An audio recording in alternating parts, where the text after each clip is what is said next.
အမင်းတယောက်အချက်ဆုံးတငယ်ချင်းဖြစ်တဲ့အီရန်စားခံလိုက်ရပြီးတဲ့နောက်ပြန်တတိရလာပြီးခွန်နီတို့အဖွဲ့ကရောက်နေကြပြီးတွေ့ပြနေတဲ့အမင်းကိုကြည့်လိုက်တာနဲ့အီရန်အပါဝင်အကုန်လုံးစားခံလိုက်ရပြီးဆိုတာသိလိုက်ရပါတယ်ခွန်နီကအားပေးနေပေမဲ့တွေ့ပြနေတဲ့အမင်းကတော့အနောက်ပိုင်းလက်ရွေးစင်တပ်ဖွဲ့ကိုပြန်လာလိုက်ပြီးအင်အားကြီးတဲ့သူတွေကအမြဲတမ်းနိုင်နေတဲ့ဒီကဘာကြီးကငရဲလိုပဲဆိုတာကိုသဘောပေါက်သွားပါတယ်ဒီလိုပဲအဲ့လိုကဘာကြီးမှာတော့အမြဲအနိုင်ကျင့်ခံနေရတဲ့အမင်းကိုအမြဲကာကွယ်ပေးနေတဲ့တငယ်ချင်းကိုဘာမှပြန်မကူပေးလိုက်နိုင်ပဲလမ်းမှာလည်းတင်နေတဲ့သူ့ကောင်လေးဖရန့်ဆက်ကိုအသက်ပြန်ရှင်လာအောင်စီပီယာလုပ်ပေးနေတဲ့ဟန်နာကိုတွေ့လိုက်ရပါတယ်မျက်စိရှိမှတငယ်ချင်းတွေတယောက်ပြီးတယောက်တေကုန်နေတာကိုမြင်နေရပေမဲ့ဘာမှမကူညီပေးနိုင်ခဲ့ပါဘူးမြို့ရဲ့အတွင်းဂိတ်မှာလည်းတထေးတယောက်ကသူ့ရဲ့ပစ္စည်းတွေကိုမဆက်မပြဲအကုန်တည်နေပြီးလူတွေကဆက်သွားလို့မရပဲဂိတ်ဝမှာပိတ်မိနေကြပါတယ်တမျိုးလုံးကစစ်သားတွေကိုထောက်ပံ့ပေးထားတဲ့လူကုန်တဲ့တထေးတယောက်ဖြစ်နေတဲ့အတွက်မျိုးဆောင်တပ်သားတွေကဘာမှဝင်မပြောရဲပဲအဲ့အချိန်မှာလူအုပ်တွေရှိတဲ့နာကိုတိုက်တန်းတကောင်ပြေးဝင်လာခဲ့ပါတယ်မျိုးဆောင်တက်ရဲ့လက်ရွေးစင်တွေကိုတောင်ကြီးမဆိုင်ပဲလူအုပ်စီကိုပြေးသွားနေတဲ့အချိန်ဘသူမှလိုက်မမီဖြစ်နေပြီဘိုးလောင်းတက်ရဲ့အထူးကျွံဆုံးနဲ့ပြိုင်ဘက်ကင်းမီကာဆာကပြေးနေတဲ့တိုက်တန်ကိုတစ်ချက်ထဲနဲ့ပိုင်းပစ်လိုက်ပါတယ်သူ့ရဲ့တငယ်ချင်းတွေကမြို့သူမြို့သားတွေကိုဘေးကင်းကင်းနဲ့ရွှေ့ပြောင်းနိုင်ဖို့ရှေ့တန်းမှာအသေးခံတိုက်ခိုက်ပေးနေပေမဲ့လူလောဘသားတအူးကသူ့ရဲ့စီးစိမ်နဲ့ပစ္စည်းတွေကိုသူ့အိတ်ဖောင်းဖို့တခုတည်းနဲ့အကုန်တည်ဖို့လုပ်နေတာကြောင့်မီကာဆာကလူအများကြီးကိုကယ်တင်ဖို့အတွက်အဲ့လူတယောက်ကိုအဆုံးသတ်ပေးရမယ်ဆိုတာသဘောပေါက်သွားခဲ့ပါတယ်မီကာဆာကတော့တမူးကျုံနဲ့တိတာမတိတာတွေနားမလဲပဲတကယ်စော်မဲ့ရုံမလို့ဘောမတထေးလဲသူပစ္စည်းတွေကိုဖယ်ပေးလိုက်ရပါတယ်သူ့ကိုကျေးဇူးတင်စကားပြောနေတဲ့သားမီးနှစ်ယောက်ကိုတွေ့တော့မီကာဆာလည်းအတိတ်ကိုပြန်မြင်အောင်လာခဲ့ပါတယ်တက်ကလေး844ခုနှစ်မှာမီကာဆာကသူ့မေရှိမှာပန်းထိုးပညာကိုလေ့လာသင်ယူနေခဲ့ပြီးသူတို့မိသားစုကလူတွေနဲ့ဝေးရအရက်မှာအေးအေးချမ်းချမ်းနေထိုင်ခဲ့ပါတယ်။ဒီနေ့မှာတော့အီရန်နဲ့ဆရာဝန်ကြီးရဲကရောက်လာကြတော့တမိသားစုလုံးအသက်ခံခဲ့ကြရပြီးကလေးရွယ်မီကာဆာကတော့ရှိမနေတော့တာကြောင့်ဆရာဝန်ကြီးရဲကရဲတပ်ဖွဲ့ကိုအကြောင်းကြားဖို့အီရန်ကိုတောင်အောက်မှာဆောင်ခိုင်းခဲ့ပါတယ်။မီကာဆာရဲ့မိဘတွေကတတိုင်းထဲမှာနေဖို့ညှင်းပယ်ခဲ့တဲ့အာခါမန်တွေဖြစ်ပြီးအမေဖြစ်သူကရှားပါအာရှသွေးပါတဲ့သူဖြစ်တဲ့အတွက်နောက်ဆုံးမျိုးဆက်အာရှသွေးပါတဲ့မီကာဆာကိုမှောင်ကိုဈေးမှာရောင်းစားမှာဖြစ်ပါတယ်။ဓမြတွေကမီကာဆာရဲ့အမေအာရှသူကိုဖမ်းဖို့လာခဲ့ကြပေမဲ့မီကာဆာကိုပြေးဖို့ပြောပြီးခုခံရင်းနဲ့တည်သွားတာဖြစ်ပါတယ်။မီကာဆာကိုဖမ်းထားတဲ့အိမ်သားကိုလည်းအီရန်ကလမ်းပြောက်ချင်အောင်ဆောင်ပြီးရောက်လာခဲ့ပါတယ်။ပြီးရင်တော့အသင့်ယူလာတဲ့ဓမြနဲ့ရင်ဝါကိုထိုးချလိုက်ပါတယ်။အဲ့ချိန်နောက်တစ်ယောက်ကိုပါအီရန်ကရှိသမျှအင်အားနဲ့ရင်ဆိုင်ကမီကာဆာကိုကယ်ပေးလိုက်ပေမဲ့မီကာဆာတို့အင်ကိုလာတော့က3ယောက်ဖြစ်နေတဲ့အတွက်နောက်တစ်ယောက်ထပ်ရောက်လာတော့ကလေးရဲ့အီရန်လည်းမရှုမလခံနေရပါတယ်။ကျောင်းဝင်နေတဲ့မီကာဆာကိုတိုက်ခိုက်ဖို့တတိထပ်ပေးလိုက်ပါတယ်။သူတို့သာမတိုက်ခိုက်ရင်2ယောက်လုံးတင်မှာဖြစ်ပြီးအသက်ရှင်ခြင်းရင်ထားတိုက်ခိုက်ဖို့အီရန်ကပြောလိုက်ပါတယ်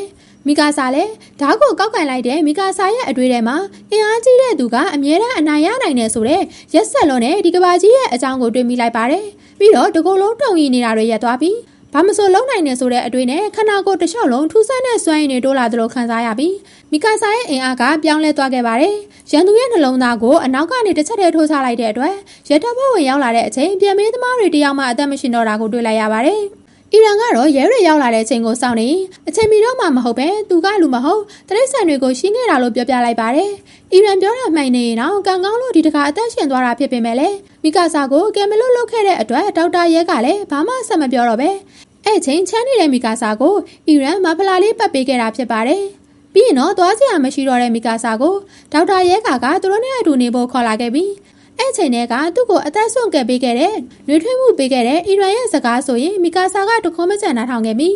းအီရန်ကိုကာကွယ်ပေးဖို့ကိုလည်းဆုံးဖြတ်ခဲ့တာဖြစ်ပါတယ်။အင်အားကြီးတဲ့သူတွေပဲအသက်ရှင်နိုင်တဲ့ဒီကဘာကြီးမှာမီကာဆာကအီရန်နဲ့သာအတူရှိနေရင်ဘာမဆိုဖြတ်ကျော်နိုင်ပြီးအီရန်ရှိတဲ့နေရာတိုင်းကလည်းသူ့အတွက်အိမ်လို့မှတ်ယူထားတာဖြစ်ပါတယ်။ထရော့မြို့ကြီးတိုက်ခိုက်ခံရတဲ့2နာရီကျော်ချိန်မှာပြည်သူတွေကိုဘေးလွတ်ရာပြောင်းရွှေ့နိုင်ခဲ့ပြီးအသေးပြောင်းမရှိပဲရှေ့တန်းမှာတိုက်ခိုက်နေရတဲ့ရှေ့တန်းတပ်သားတွေကတော့မရှုမလရှုံးနေတာဖြစ်ပါတယ်။စည်ရင်လက်နက်ရေးထောက်ပံ့ပေးတဲ့တပ်ဖွဲ့ကလည်းအင်အားမလောက်တော့ပဲယာယီစွတ်ခွာရေးခေါင်းလောင်းချက်ပေးထန်ကြားနေရတာတော့မီကာဆာကအီရန်တို့အဖွဲ့ကိုမတွေ့လို့လိုက်ရှာနေပါတယ်။တချို့တပ်သားတွေဆိုရင်တိုက်တန်တွေလက်ထဲမှာအစားခံရမယ်စားကိုအဆုံးစီရင်လိုက်ကြပါတယ်။စွတ်ခွာရေးအချက်ပေးထန်ကိုကြားရပါမယ်။မြောက်ဖက်ရှိတတိုင်းပေါ်ကိုပြန်တက်နိုင်ရလောက်အောင်လဲထောက်ပံ့ရေးဂိတ်တွေကိုမရတဲ့အတွက်ဂျန်တို့အဖွဲ့လည်းစစ်မြေပြင်မှာတရားမဲ့ဂိမ်းကိုစိုက်နေပါတယ်။ရိတ်ခါထောက်ပံ့ရေးအဖွဲ့ကရောက်မလာခဲ့ပဲစခန်းသားမှာကြောက်တူးတုံနေတာဖြစ်ပြီးအဲစခန်းသားမှာတိုက်တန်တွေကအုံလိုက်ကြီးရှိနေတာကြောင့်လဲသွားယူလို့မရဖြစ်နေပြီးထွက်ပြေးနေရင်လည်းကြာလာတာနဲ့အမျှဓာတ်တွေကုန်သွားမှဖြစ်တဲ့အတွက်သူတို့လိုအတွေ့အကြုံမရှိသေးတဲ့ဗိုလ်လောင်းတွေကတိုက်တန်တွေကိုရှင်းချလို့မဖြစ်တဲ့အတွက်ရှေ့ဆက်သွားလို့လည်းမရအနောက်ကိုဆုတ်လို့လည်းမရတိုင်ပတ်နေကြပါတယ်။ အဲ့ဒါတော့ဂတ်တွေထားတဲ့အခန်းထဲမှာတိုက်တွန်းနေရောက်နေလောက်ပြီဖြစ်လို့အေးစစ်စစ်ဂတ်ဖြစ်နိုင်မို့ဆိုတာမဖြစ်နိုင်တာကြောင့်ဆာရှာကလည်းသူရှိကနေဥဆောင်ပေးမယ်စူးစမ်းကြည့်ကြမယ်ပြောပေမဲ့တရားမှမလုပ်ရဲကြတဲ့အခြေအနေဖြစ်ပါတယ်လိုင်နာတို့ဖွဲ့လည်းဘာဆက်လို့ရမလဲဖြစ်နေချိန်မီကာဆာကရောက်လာခဲ့ပါတယ်အဲ့တန်ကိုကြားနေရတဲ့အာမင်ကလည်းမီကာဆာကိုမျက်နှာမပြရဲတော့တဲ့အခြေအနေဖြစ်နေတာကြောင့်အီရန်နဲ့အတူအဲ့နေရာမှာတင်တည်သွားရင်လည်းကောင်းမယ်လို့တွေးမိလိုက်ပါတယ်ဒါပေမဲ့လည်းရှင်းမြအားကိုတုံးလိုက်ပြီးအီရန်နဲ့အတူဗိုလ်လောင်း34တပ်ဖွဲ့တက်တစ်ခုလုံးတာဝန်ထမ်းဆောင်ရင်ကြာရှုံးသွားပြီလို့ပြောလိုက်ပါတယ်အဲ့စကားကိုကြားလိုက်ရတဲ့တပ်ဖွဲ့တစ်ခုလုံးသွေးပြက်ကုန်ကြပြီးအီရန်ကသူ့ကိုကဲဖို့စ조사ရင်တည်ခဲ့ရတာဖြစ်တယ်လို့မီကာဆာကိုတောင်းပန်နေခဲ့ပါတယ်မီကာဆာကထူးဆန်းစွာနဲ့ပဲတီတီငိမ့်ငိမ့်နဲ့စိတ်မလို့ရှာအောင်ပြောလိုက်ပါတယ်ပြီးတော့စခန်းသားကတိုက်တန်တွေကိုတတ်နိုင်မယ်ဆိုရင်မြောက်ဖက်တိုင်းစီကိုပြန်သွားလို့ရမှာကြောင်းဘယ်သူမှမလိုက်ပဲကြောင်းနေမယ်ဆိုရင်တော့အားလုံးထပ်ပေါ်ပြီးတန်မာတဲ့သူကတော့ရအောင်လုပ်နိုင်မယ်အတွက်သူတယောက်တည်းချင်းမုံမဲ့အကြောင်းနဲ့အလကားစောက်သုံးမကြပဲကြောင်းနေတဲ့ကောင်တွေကတော့ဒီနေရာမှာပဲထိုင်ကြည့်နေလို့မီကာဆာကပြောလိုက်ပါတယ်တခြားသူတွေကတော့လက်မခံပေမဲ့အီရန်ပြောတဲ့စကားအတိုင်းသူမလုံနိုင်ရင်သိမယ်သူလုံနိုင်ရင်အသက်ရှင်မယ်ဒီတိုင်းမတိုက်ခိုက်ဖဲနေရင်တော့အနိုင်ရမှာမဟုတ်ဘူးလို့ပြောသွားခဲ့ပါတယ်မီကာဆာပြောတာမှန်နေတာကြောင့်ကြောက်နေတဲ့ဂျန်ကလည်းအီရန်ကြောတာမခံနိုင်ပဲသူတို့ရဲ့ရဲဘော်တယောက်တည်းတိုက်ခိုက်နေတာတော့ကြည့်မနေနိုင်ဘူးဆိုကလိုက်သွားခဲ့ပါတယ်ငါကြောက်လို့ခေါ်မခံချင်တဲ့ဖွဲ့သားတွေကလည်းတုံးကိုက်ကြာကိုက်ဆိုကရင်ဆိုင်ကြဖို့ဆုံးဖြတ်လိုက်ပါတယ်ရှေ့ဆုံးကနေမီကာဆာကကြောက်စရာကောင်းတဲ့အမြန်နှုံးနဲ့တိုက်တန်တွေကိုရှင်းပေးနေပေမဲ့အာမင်ကတော့မီကာဆာကသူ့ရဲ့ဂတ်တွေကိုအများကြီးသုံးနေတာကိုရိပ်မိလိုက်ပြီးမကြခင်မှာပဲဂတ်တာကုန်သွားမယ်ဆိုမီကာဆာဘလောက်တော်ဒုက္ခရောက်တော့မယ်ဆိုတာကိုသိလိုက်ရပါတယ်မီကာဆာကအီရန်ကြောင့်သူ့ရဲ့စိတ်တွေပုံမှန်မဟုတ်ပဲစိတ်ထိခိုက်နေတာကိုတိုက်ခိုက်ရင်းနဲ့ဖုံးကွယ်ထားပြီးစဉ်းစားလို့တော့မဆုံးသေးပဲမီကာဆာကပြုတ်ကျသွားပါတယ်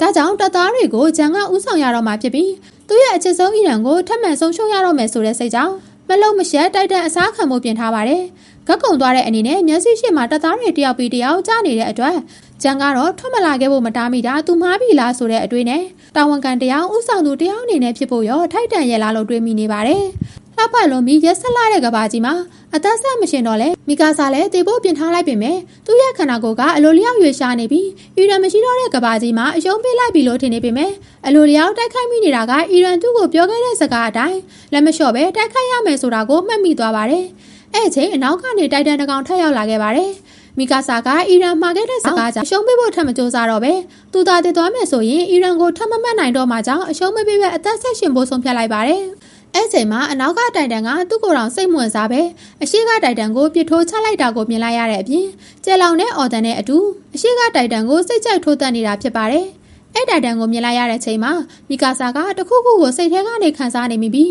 အနောက်ကနေလိုက်လာတဲ့အာမင်ကမီကာဆာကိုခေါင်းမိုးပေါ်ကိုတင်သွားခဲ့ပါတယ်။သူတို့ရှေ့မှာပဲတိုင်တန်တကောင်ကလူတစ်ယောက်တိုက်ခတ်တဲ့ပုံစံမျိုးနဲ့လက်သီးပါဆုပ်ပြဲသွားတဲ့အထိဂုတ်ကိုဖျက်ပေးလိုက်ပြီးတိုက်ခိုက်နေခဲ့ပါတယ်။အဲ့ချိန်ခဏလေးအတွင်းမှာပဲ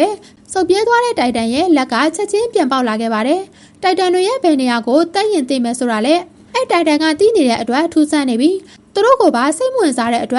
်အဲ့တိုင်တန်ကဘာလဲဆိုတာကိုသိချင်နေခဲ့ကြပါတယ်။စခန်းကိုဆက်သွားဖို့လဲမီကာဆာမှာဂတ်မကြံတော့တဲ့အတွက်အာမင်ကသူ့ထပ်ဖို့အရေးကြီးတဲ့မီကာဆာကိုသူ့ရဲ့ကပ်ဘူးနဲ့လဲပေးလိုက်ပြီးဒီတစ်ခါတော့ဂတ်တွေမဖြုံးပြဖို